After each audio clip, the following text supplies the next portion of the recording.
Welcome to the Data Hall YouTube channel. In this video, we are going to understand multiple regressions and how do we perform multiple regression in Stata.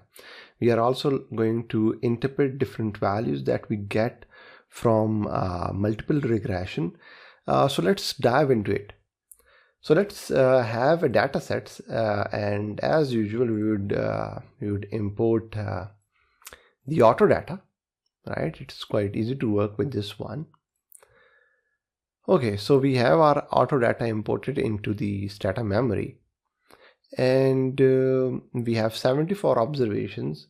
So the way we are going to run multiple regression is we click on statistics, then we click on a linear model and related, we click on linear regression, and we get our dialog box. Remember, always the top of the dialog box shows the command. So in this case, the command is regress. So we select our dependent variable. This time, let's select price as dependent variable. And you also see this dotted box over here. This gives you an option for different things like setting a time series or panel data. But we come back to that later on, especially in case of independent variable. There are more options to discuss. We select independent variable and let's select mileage as independent variable. So we can either select the variables from here and it would be added into the independent list, or what we can do is we can have this dotted box over here. We can add these variables from this menu, and this is quite important if we have categorical variables or variables that are not continuous. So if we have a continuous variable, in this case mpg is continuous, we select continuous mpg, add it to the list. The variable would be added over here. Then we select the next variable, let's call it weight, and then we add a length. Let's select foreign variable. Now, if you know the auto data, the foreign variable is basically whether the car was produced in a domestic country or a foreign country. So it is a categorical variable having value of 0 for domestic produced car and value of 1 for foreign produced car. So we know it is a dummy variable, factor variable. So instead of selecting continuous, we would select factor. We would have the variable name over here, and then we can give it the base value. So whether the base would be default, so default 0 would be the base and interpretation would be with respect to the 0, or we can have different values like first, frequently used value, last, etc. as base. So let's also add this. And you would see when it adds a factor variable, it add I dot, and this I dot represent that this variable is a categorical variable, a factor variable. Click OK, and we have the list over here. So if I click submit, it would run the multiple regression, and we would have a bunch of numbers. And let's look at these numbers and what they represent. I would leave this dialog box open so that we can come back to this. On the upper right corner, we have our ANOVA table, right? So there is not much over here to interpret. We come over here, we get the number of observations. Then we have F statistics, which represents the joint significance of our model. So if the probability value is less than 0.05, then we say that our model is significant at 5%. So this F test would tell us whether this t-test would give us whether weight is significant or not, or mileage is significant or not as an individual variable. But this F test would tell us whether this model as a whole is significant or not. Then we have R square, and R square gives us the percentage of variation in the dependent variable due to the variables that are included in the model. So let's just say it says 0.54. So this means 54% of the variation in the dependent variable. Remember what we are trying to do with this model, what we are trying to predict. Let's understand that. We are saying that we want to understand why price changes. So for some cars, the price is high, for others the price is low. And we have hypothesized, we have through say literature review or our judgment or our justification, we have developed that these are the variables that impact the price of a car, right? These are the variables that would explain the variation in the price of the car, right? Let's put it this way. So this 54% means that, or 0.4 means that 54% of the variation in the price variable, in the dependent variable, is due to the variables that we have included in our model, which is mileage, weight, length, and foreign. The rest of the variation, which is 46% variation around, is due to the variables that we have not included in our model.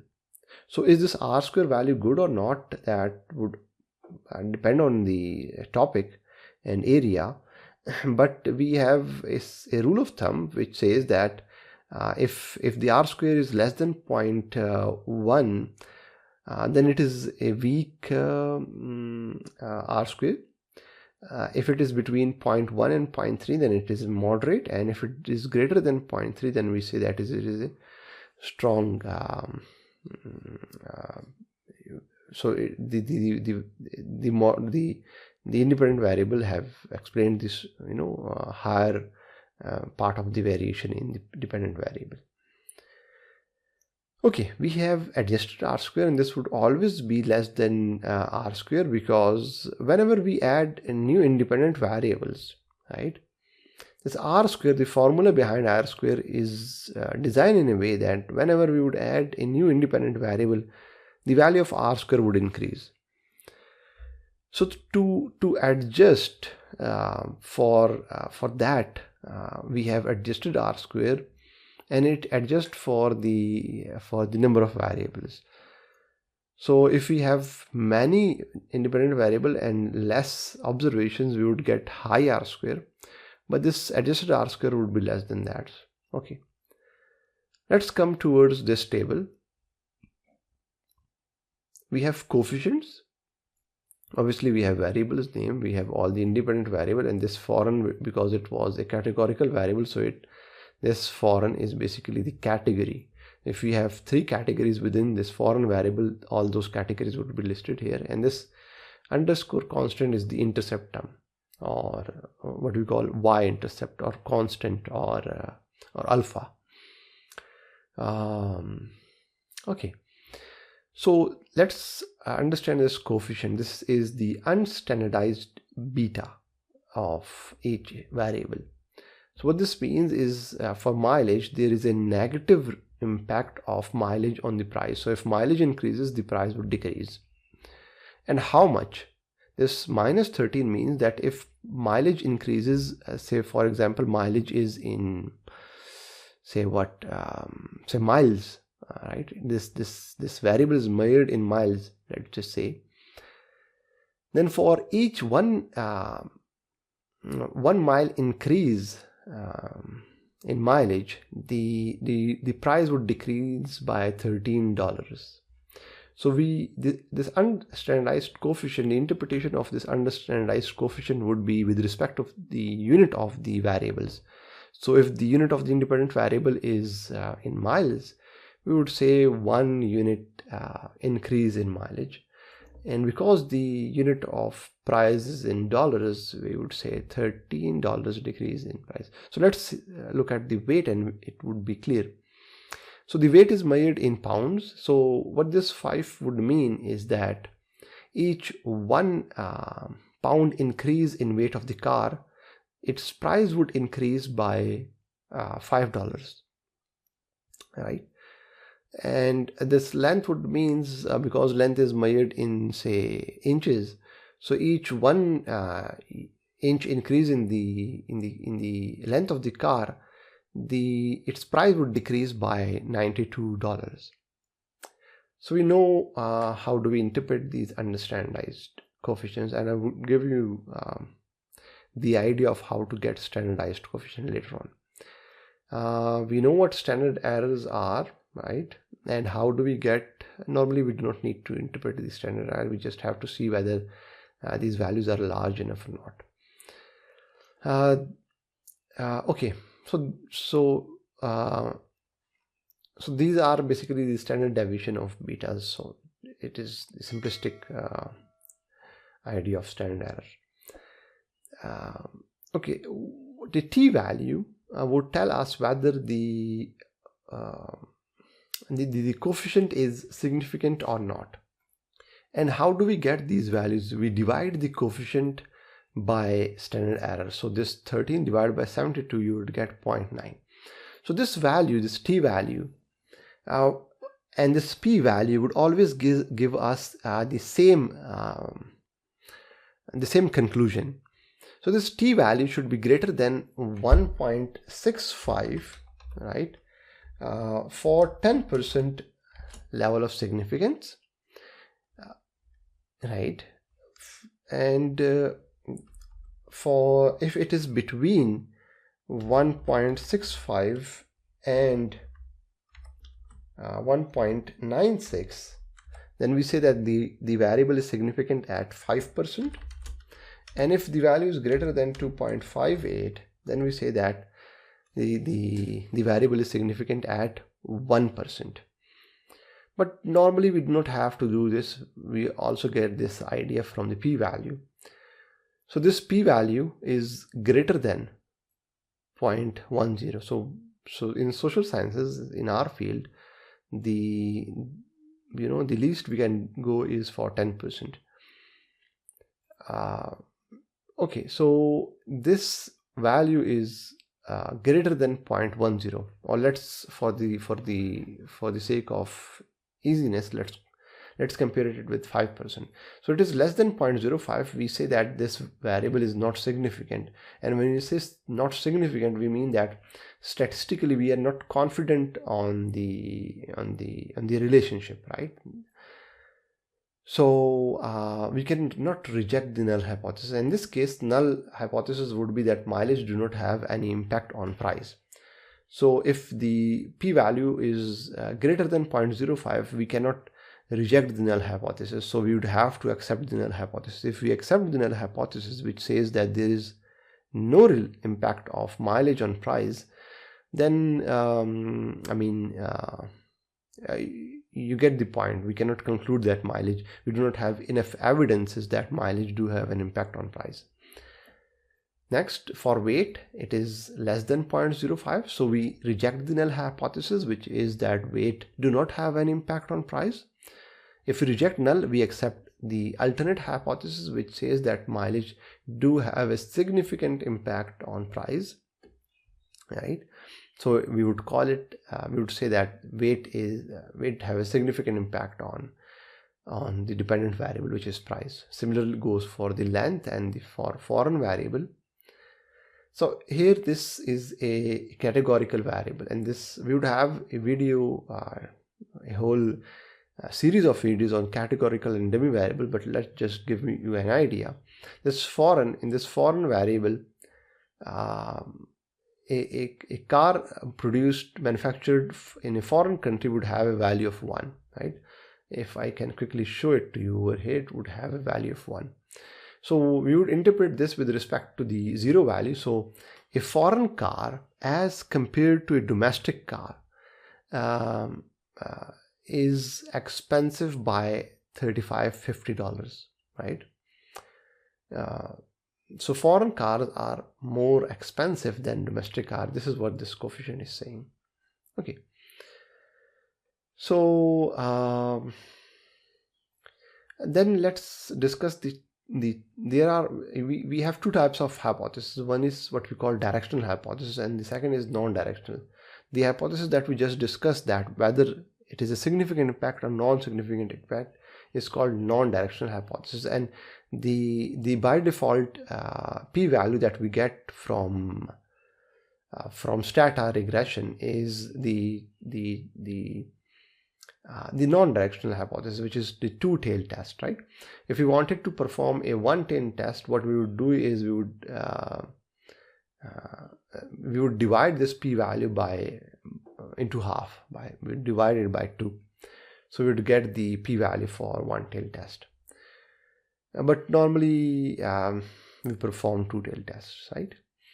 Okay, if we wanted to compare these coefficients, let's say whether weight have a higher impact or length have a higher impact, we cannot do with these unstandardized coefficients. We would have to have standardized coefficients, and for that we can have those. If we click on reporting tab, there's this checkbox which says standardized beta coefficients. Let's have it.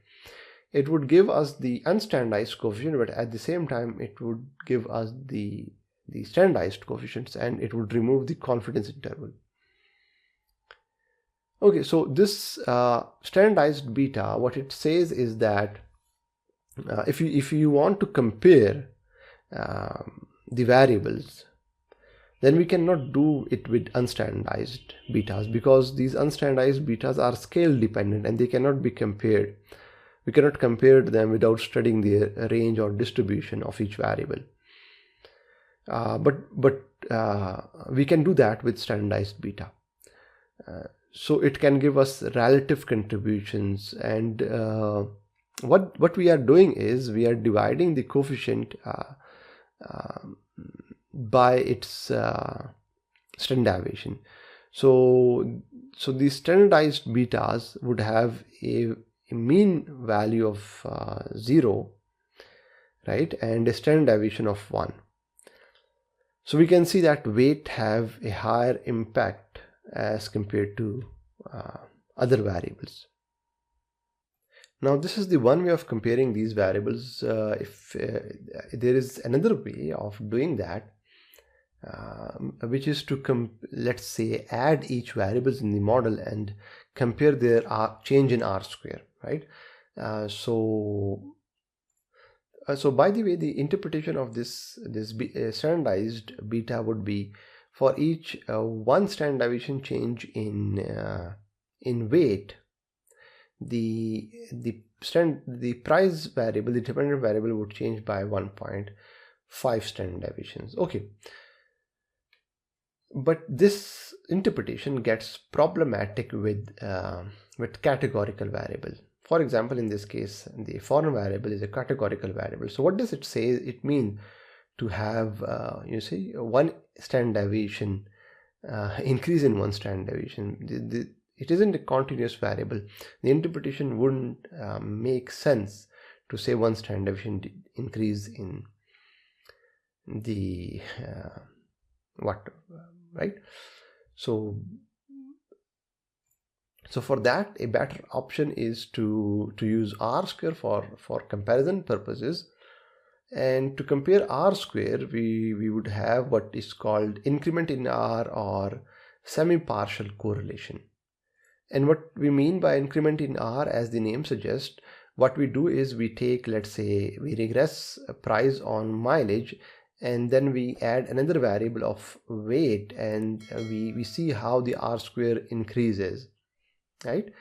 And this increase would tell us that how much of the variance is uniquely explained by the independent variable that we have just included in the model, controlling for the other independent variables. And this is what we call increment in R square, or partial correlation, or semi-partial R square, sorry. So we have a command here, and we run that command. After the regression, we say PCORR. Sorry, we would have to give the VAR list, price, mileage. Let me get those from here, length, and then we have foreign. So this we are interested in these last two columns, right? Semi-partial correlation square. So this column represents the increase in R square. So by having weight in our model, The highest increase would be because of weight. It is the most significant, and that's what we saw over here. This 0.2 means that the R square would increase by 20% or 0.2 value, not 20%, if we include weight into our model. And this change in R square is significant, right? These all changes in R square is significant except for the mileage. So it does change the it does have an impact in the explanation, right, of the price variable. So this tells us that weight variable have a significant is a significant predictor of price. Okay, so that's it for now, and in our next video we would explain how do we check the distribution of the dependent variable, right? And then we would have a series of videos on the assumption of multiple regression. Thanks for watching it.